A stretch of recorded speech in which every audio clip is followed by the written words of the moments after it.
So for a few years now, the city of Anoka has had a social district. Yeah, this is an area of downtown. People are allowed to walk around with an alcoholic drink. Our Barrett Leone is live in Anoka this morning with a new warning from police and city officials. Barrett, what's this all about?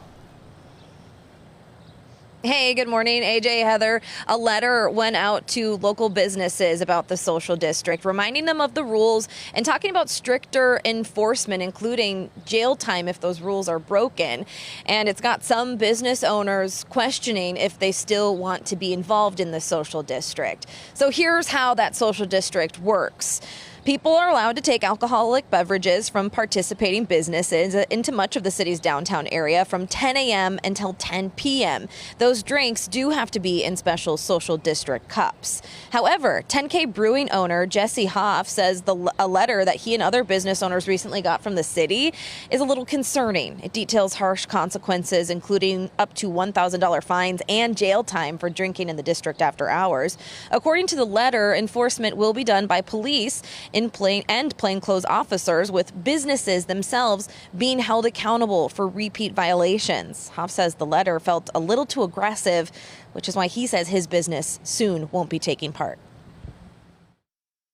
This town has changed so much over the last 10 years that I really want people to see that. I want it to continue to grow, and the social district is the key to doing that. But with an aggressive letter like that from our police chief and the city administration, it just can't.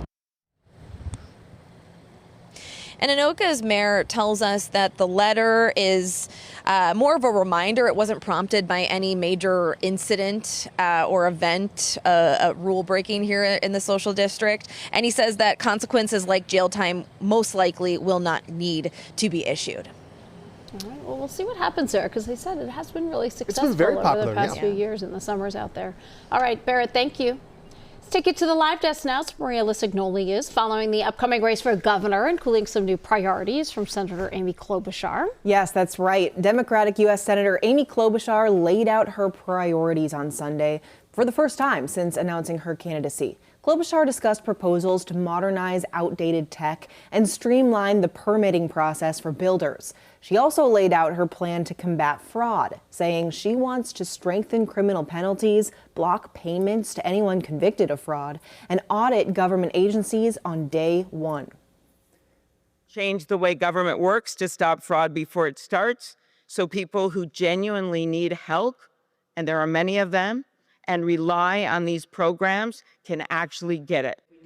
Senator Klobuchar is expecting to face one of several GOP challengers. The top spots in early polls are currently held by Minnesota House Speaker Lisa Demuth, businessman Kendall Qualls, and MyPillow CEO Mike Lindell. Lindell has criticized Klobuchar, saying she should have spoken up about the fraud while in the Senate. Meanwhile, Lisa Demuth called Klobuchar's campaign a, quote, Wall's third term, and said, plain and simple, 4 terms of Democrat control of the executive branch have doubled our state budget, raised taxes by billions, and enabled a culture of fraud that has stolen billions more.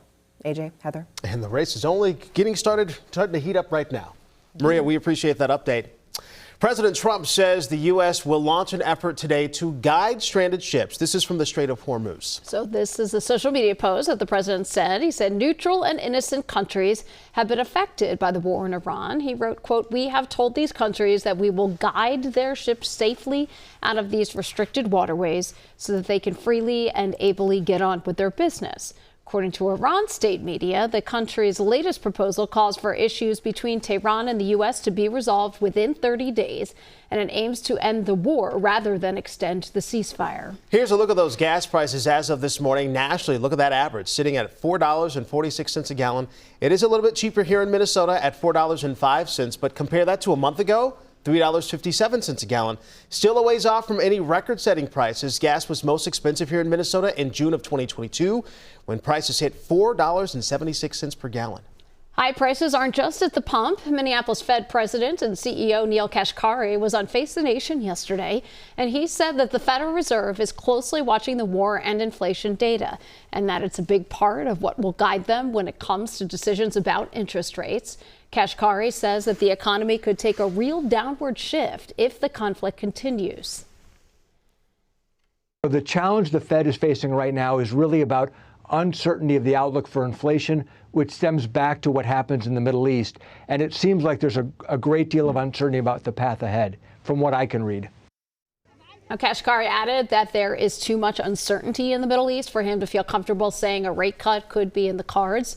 He says that worst case scenario is there could be a hike.